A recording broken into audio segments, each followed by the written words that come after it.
The passionate leader. Because leadership without passion is just a title. Meeting. We got a collapse in the garage. Get the squad back in here. We got an IV gone to a firefighter. It's on island urgent. Transmit a second aloft.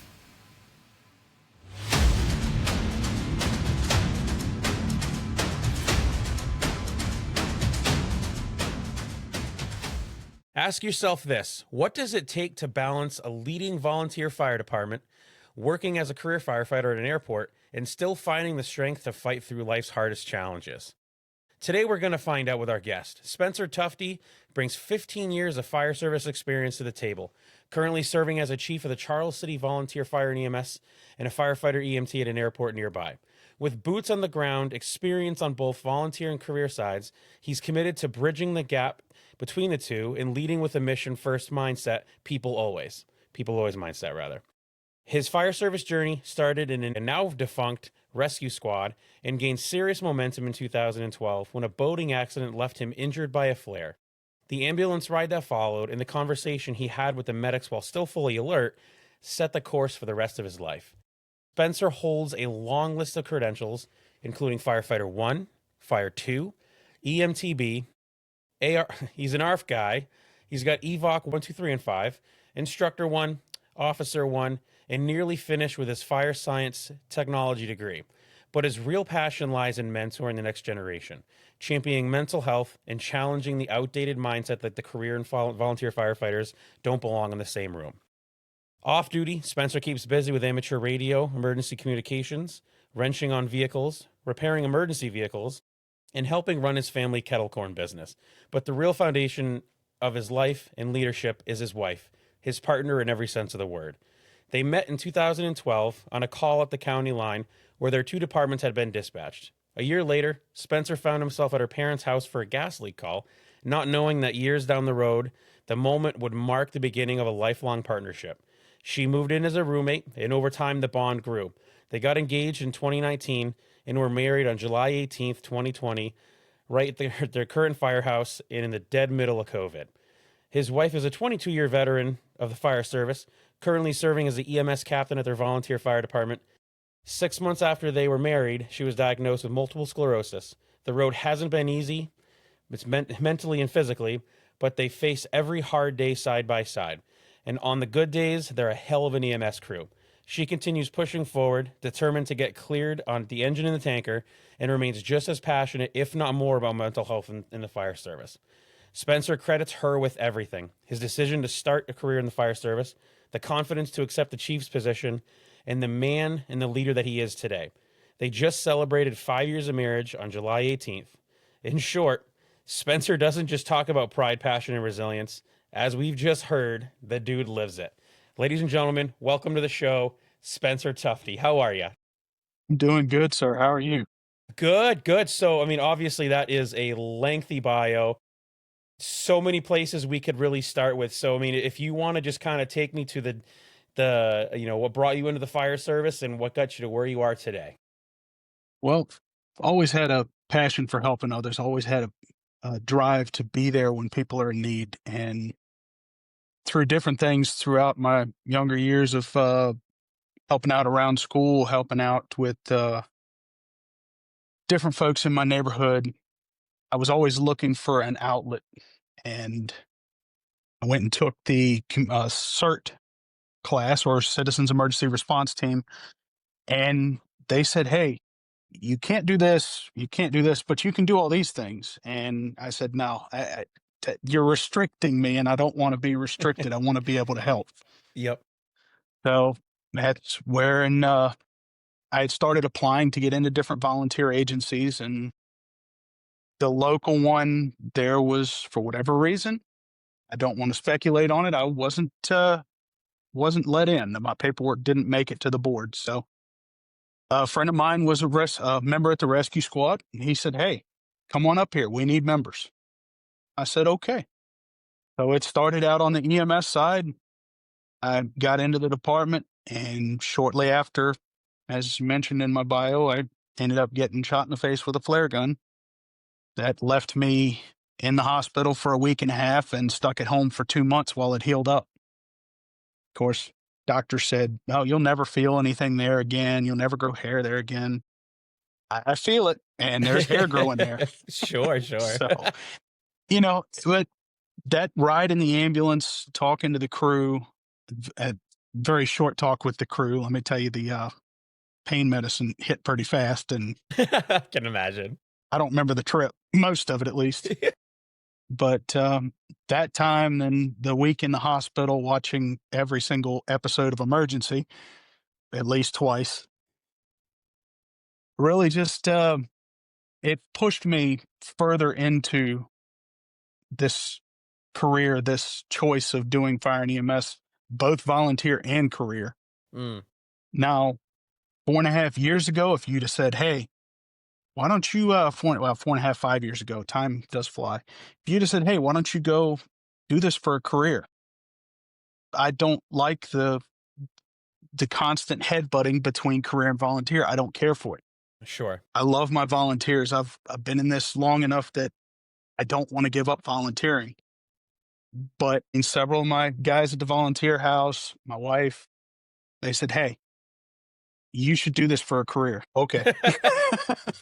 All right, assholes. So we made the move, and yeah, it's actually been the best move I could ever made. Yeah, it's awesome. I love my job. I love the guys I work with there at the airport. Very strong crew, and the guys I volunteer with, we are a family. I mean, even right now, with being out of work the past couple of days with issues the wife's having medical, they're calling me, they're checking in, they're saying, "Hey, man, how are you doing? How's your wife doing?" And Yeah, that's that's awesome. what I love about the fire service, that family brotherhood. Yeah. Unfortunately, I'm seeing a lot of that going away. And I want to fight for that to stay in the fire service. Let's have the table talks around at the dinner table. Let's sit on the front pad after dark and just talk about the day. Why not? No, you hit the nail on the head, bud. I think it's tough because it's easier to come with problems than it is to actually come up with solutions. And I look at a lot of what you can see, and I definitely have hit some stuff on TikTok that have pissed people off, but it's intended to make people think and make them question certain things. And some of it is, it can hurt people's feelings. But the problem is that there's other guys that are out there in social media that are just smashing on, the volunteer guys. And, I haven't really seen too much on TikTok, but if you get too terribly crazy on Facebook, you can certainly find the certain geographically located type based Facebook pages, if you will, that really At the beat up same on. time, it Yeah, goes both ways. I've it seen plenty does. of volunteers smashing on career guys. Oh, exactly. And you're not wrong. And I mean, and I think honestly having somebody who is on both sides it's a great way to help bridge that gap. And I think you're certainly onto it. For those that I forgive me for not knowing what your page name is, but for the viewers and listeners, what is your page on TikTok? My page on TikTok is Chief1808, underscore 1808. 95% of my posts are about motivation, positivity, getting through the day, starting the day, ending the day. You will see the occasional energy drink post, but again, that's another first responder thing is started by first responders for first responders. But I'm all about, you start the day and get through that day. That no matter what's happened the day before, no matter what's happened that morning, it's just a stepping stone. Mm-hmm. You can get past it. You will get past it, and you'll be stronger for it. So, just because one bad thing happens or there's a hiccup, or learn from it and keep going forward. So that's if you go live on TikTok and you follow me and I follow you, and you're live in the morning when I get on to make my morning motivation video, I'm stopping in and I'm dropping a clip of that motivation in your live. Yeah. So Yep. No, That's how I found you. Obviously, it's how I found most of my guests so far. And I'm doom scrolling, and I typically will scroll, any moment during the day and happen to come across, and I'm like, man, this guy's got it. And not to mention you have, the images that you use are honestly like really nice looking scenery pictures and stuff. I mean, I take more of a point of view look where people are always, seeing my ugly fat head, but it's great stuff, and I can tell you, it really sometimes during the middle of the day, you just happen to hit it, and I think that yes, there is some technology and algorithm that's based into getting the stuff to the viewers, but it happens to hit at the right time, and you're onto something huge with there have been some really really good ones. Thank you. So yeah, no, it's really been cool. So not coming, so you didn't really come into the fire service the traditional way. How did that really, you think more of a leg up, or did it kind of hinder you a little bit, not necessarily getting into traditional way into the fire service? It a little of both, actually. Okay. So on the front end of it, yeah, it hindered me because I put in 5, 10, gosh, I can't remember how many applications trying to get into a department. Mm, But because I didn't have a family member or a close friend in the department, hmm. that whole stigma of you're only getting in if you know somebody really got to me. Yep. Now, did it turn around and eventually get me in anyway? Yeah, I knew somebody at the rescue squad. But to where I'm at now, it was because we were an affiliate agency. The rescue squad was there to help out Charles City Fire. Yep. Providence Forge Volunteer Rescue Squad covered both New Kent and Charles City for over 50 years. They were the ambulance service. Gotcha. So it wasn't until I think it was early 2000s that Charles City actually got its first ambulance. And it was one of the last ones in the state of Virginia to get an ambulance. Oh wow. So Okay. um, they when they closed the rescue squad down, Charles City's chief at the time and its members said, "Hey, any of your members want to come join us? Come on, we're here, Awesome. and we can always use the help." So it kind of grew from there. Yeah. That's now. How did you go about becoming the chief and all that stuff? Because I know during the bio we kind of talked about Oh, your wife sort of being a kicker. Yeah. Yeah. so at first it was the current chief at the time was stepping down, Hmm. and we didn't have the membership with the qualifications to step into that role. At the Gotcha. Okay. time, I was Yep. a acting lieutenant slash acting captain because on the fire side we didn't have either. Yep. And they came to me and they said, "Hey, we need somebody to take over because the current chief is stepping down because he's moving out of the county." Mm. And I said, "Oh boy, um, I don't know if I'm ready to take that step." And if you asked me again, was I ready to take that step? No, Sure. I didn't. Yep. I didn't have my fire off instructor one, my officer one. I didn't have any of that yet. I was barely into the whole officer side of the fire department, Mm. but I had one of my members came to me and he said, "Look, you have the passion, you have the heart, you know what you want to do with this department, you know where you want to see this department go, and you treat your guys like you treat anybody else in the fire service. You don't walk in there and say, 'Hey, I'm the chief, you're going to do what I say. Yep. Yep. I'm the big man on campus.'" Most calls we go on, I'm wearing the same blue shirt with white lettering as everybody else. Now we go to special events, yeah, I'll throw on the blue shirt with the yellow letters or my nice Sure. dress shirt, but I believe in working alongside my folks. I'm not going to require anybody to do anything that I won't do myself. I If love it. we need to get in the ambulance, we need to run an EMS call. Okay, you drive, I'll tech. I'm okay with that. You want to tech? I'll drive. Okay. I'm Yeah. not going to say, no, I'm not getting on the ambulance. No, So, that's good stuff. How long have you been in your current role as the chief? little over 2 years. Okay, so I mean, that's not too terribly bad. No. I mean, Feels obviously, longer. oh no, for sure. And it's tough, obviously, because I mean, clearly you can see that there really wasn't much of a not that it maybe wasn't thought of, but there really wasn't much of a succession plan in place. So you essentially, and it's so funny. So one way to look at that too is, had you said no, you really would have defaulted to being the dude anyways, because if you were the only other officer that was there, it happens. There was another neighboring town to us, and I remember talking to, he was a captain at the time, and I was like, dude, you should look into, because they were looking for an assistant. And I was like, oh, why aren't you going to be bumped up? And he goes, I don't really want that. And I go, you know that if the top dog and the second top dog are gone, that you're the dude. It doesn't really matter. So, but but now, of course, obviously now knowing that, I mean, now you can kind of start, taking the chance that, the opportunity rather to build your officers in and kind of go for that. I love it. How many calls do you guys roughly hit a year?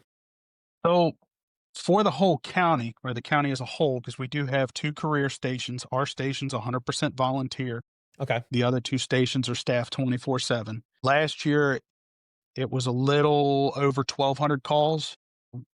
A year is between 600 and 1,200 calls, and that includes control burns, smoke detector installs, everything that they Yeah. log into the system. Ourselves, last year, we ran approximately 350 calls, give or take. Yeah. So, Now, and go ahead. go ahead. You're good. No, I was going to say, demographic wise, like, I mean, what's your population for the town, or for your community, as well as how many members are on the department?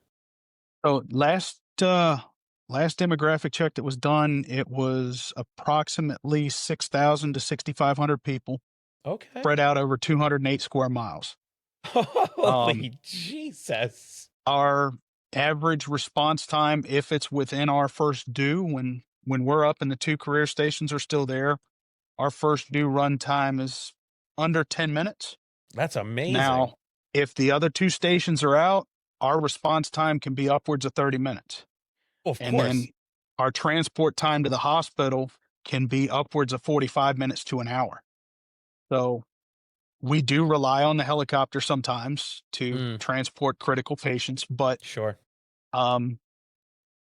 it really gives us that time with the patient. So if it's not a major critical call, we're in the back of the truck with the patient for 30, 45 minutes. They get to know Yeah. us. So it's No, not just hey, let me take you to the hospital, 5 minutes, we're there. No, right. they get to know your name. They might recognize your face when you go out to public events. So it's very different. There's a ton to be said about that in the volunteer side. I mean, but as far as geographic size wise, for comparison, I think we're just over 20.5 square miles. So we're, but I mean, you start spreading county wise and wide and stuff. But I mean, roughly for our ambulance service, they're about the same for, to the local hospital, or at least a half an hour, no matter where in town that they take off to. So, I mean, it's different. I mean, you look at some of the trucks that running the big cities, they're like, oh yeah, you're around the corner. You almost even need to load the patient in the bus. You can just walk them down the sidewalk on the, on the stretcher type thing. But I mean, I do think where we went out a little bit, yes, we have a lot more time with the patient, but there's also a lot more time with the patient. You get to really know them. You get that bond, and that's just neat stuff. No, I love it.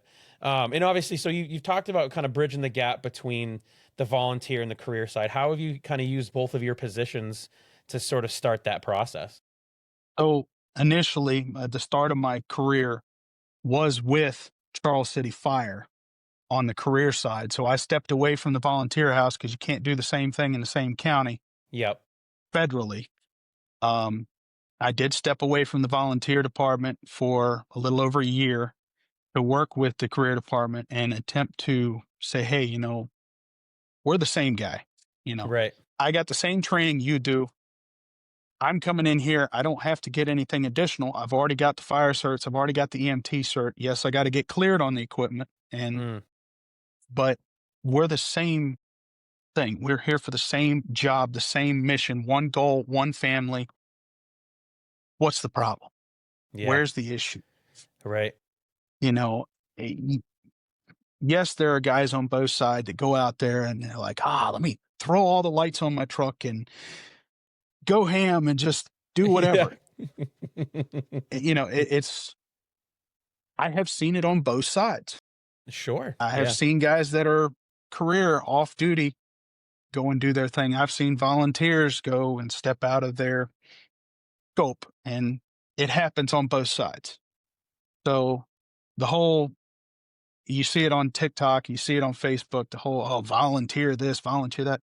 Sorry, guy, it's firefighter this or EMT this. Yes. It's not Yep. volunteer versus career. It's bad versus good first responders. End of story. Sure. Exactly.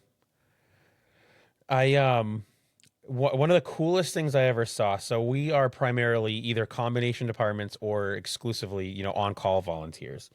And we were mutual aid at a town. So 2 towns over from us is one of the biggest departments in the state of New Hampshire. So we're working a mutual aid call, dead middle of winter. Neighboring town's pump freezes up during water supply.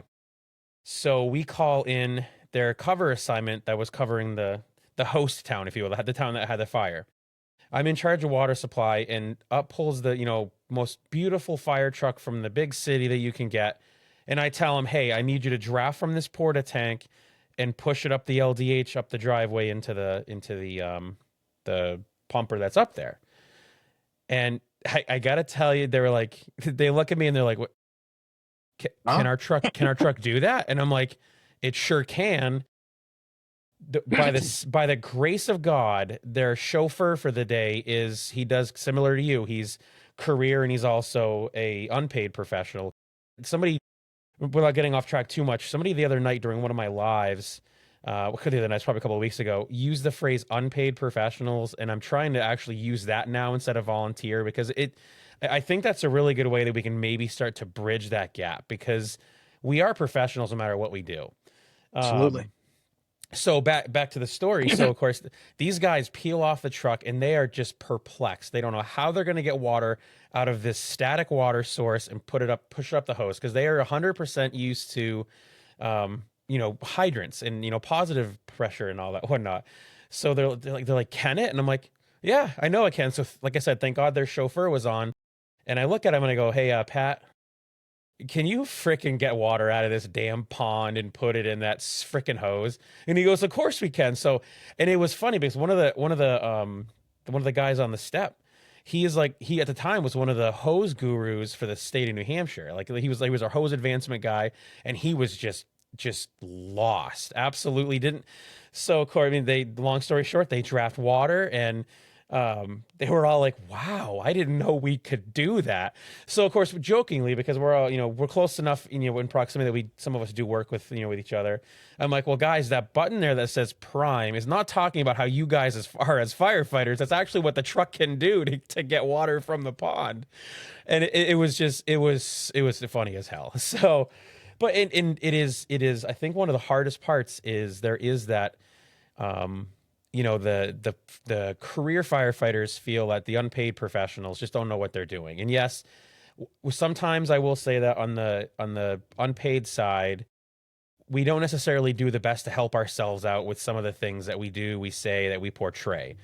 But ultimately, Mr. and Mrs. Smith don't have any I bet that you could probably show up to an emergency in, enter big city nearby, and they're not even going to know that you don't even have the right insignia on your chest. They just are happy that there's somebody there to help them. They don't give a damn whether you are paid by the hour, paid by the year, not paid at all. They just care that you're there to help them on their worst day of their lives. So it is fun, honestly. Like I said, that one was one of my more like, what are we going to do with them? They can't draft water out of anything. So of course, you guys might be able to advance hose really, really nice and do really cool things, but watch this trick. We're going to get water from that lake and put it in the hose. Fun fact about that. Hey, guess what? Airport fire trucks can draft too. Most people don't know that. The state of New Hampshire has an ARF truck.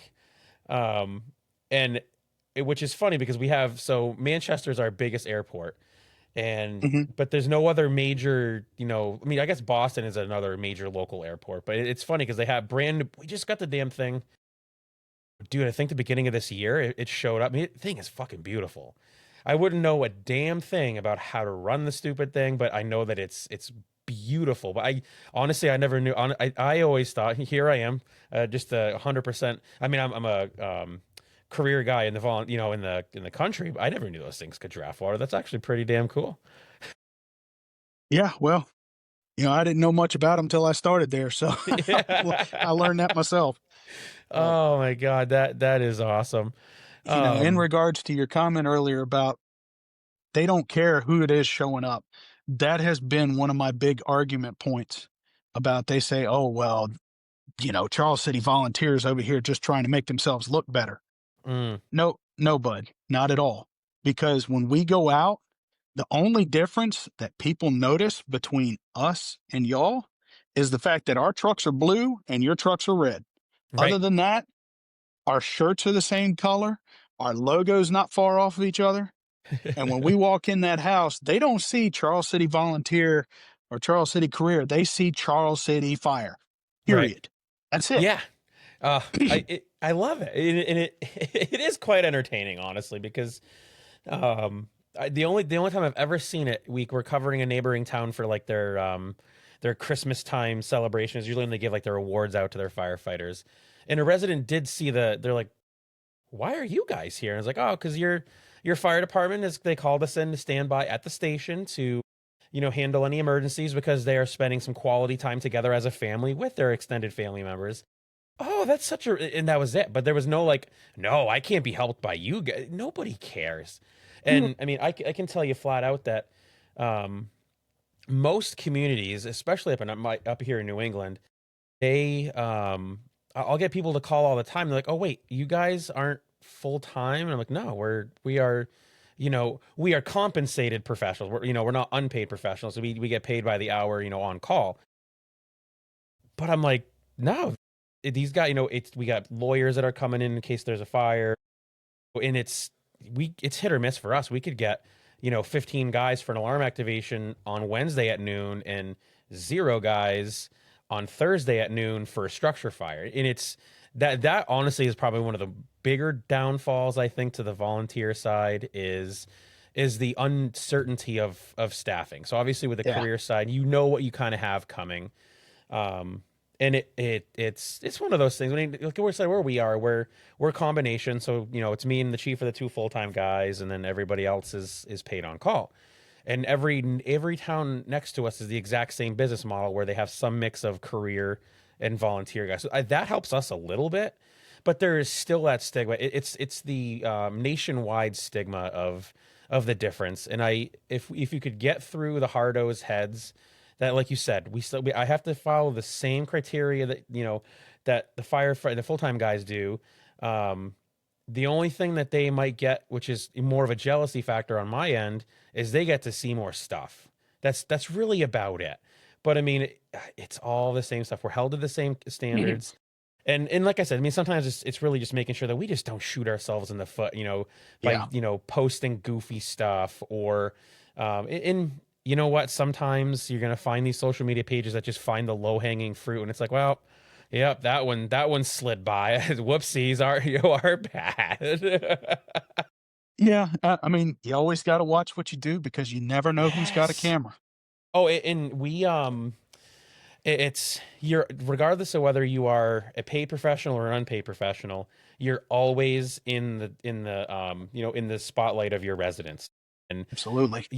a tow truck driver can go into the bar, get hammered, and have a fatal accident, and they're not going to say anything about it being a tow truck driver. But as soon as a firefighter, right? So, well, as soon as we sideswipe a telephone pole in our POV, and they're like, "Oh my God, it was an off-duty firefighter," wrecks a telephone pole, and it's like, "Come on, guys!" Like, because it sells. They want to. It's the media needs to put bad stuff out there because good news doesn't sell. Unfortunately, that's the sad part.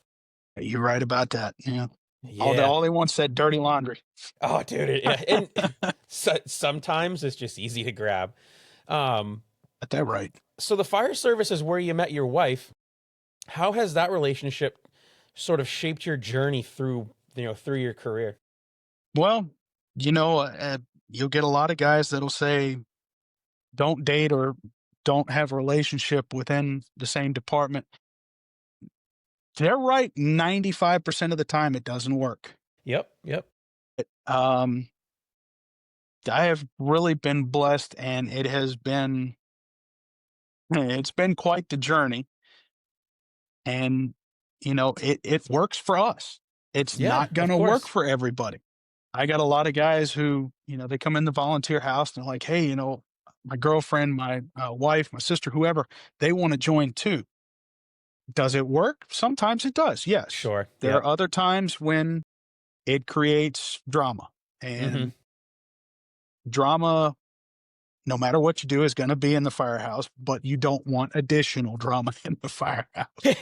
So, you know, um, it, it has really helped both of us because That's I'm awesome. there to help her when she's dealing with the EMS reports or trying to figure out Sure. how we're going to get medications on our truck with the new rules that have come in from the government and everything. Mm, And um, we've been there to back each other up. And after a long week for both of us, we love jumping on that box right there sure. and going out and running calls.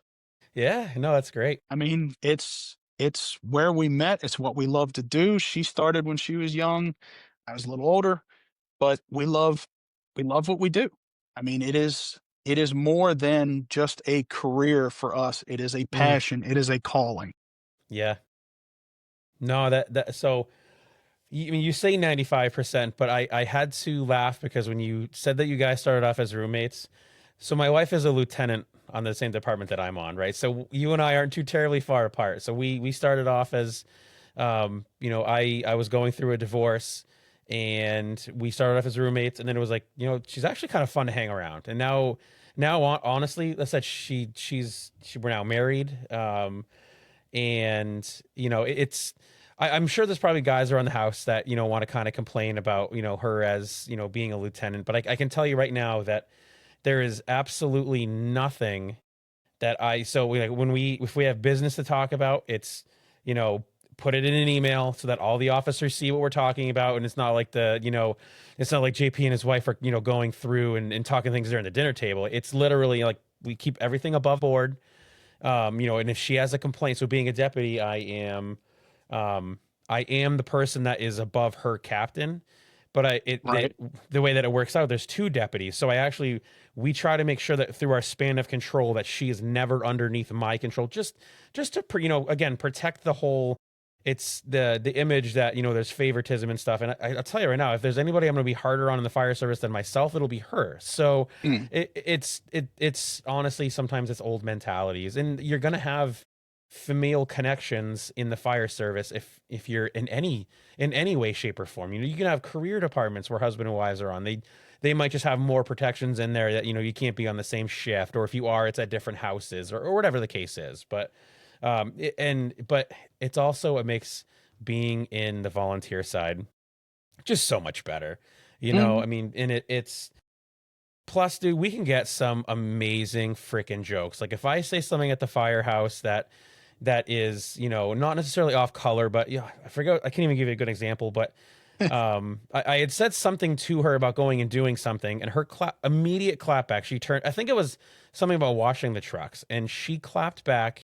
It's no wonder you've been divorced once.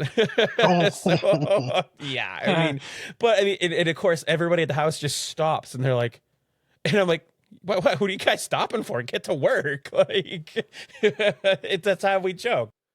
All right, guys, it's time for a par check. We've already talked about bridging the gap between the misnomer with the volunteer and career fire service, the media perception, what we need to do to make sure that we aren't getting ourselves jammed up in the media. We've talked about the collaborations, volunteer staffing shortage problems, and things like that. In the next part of our conversation, we'd take a really deep dive rather, into mental health awareness and certain things that might honestly just grind your gears. Ladies and gentlemen, If something in today's episode hit, please make sure that you hit the share, follow, and like buttons. Every share, like, and follow that we can get makes us aware that we are really making a difference in the fire service. And truthfully, sharing it is far more important to me than the follow buttons, because if you share it, that tells me that you know other people need to hear what we had to say. As always, guys, lead with passion, serve with humility, and leave no room for bottom feeders. Until next time, guys, stay safe.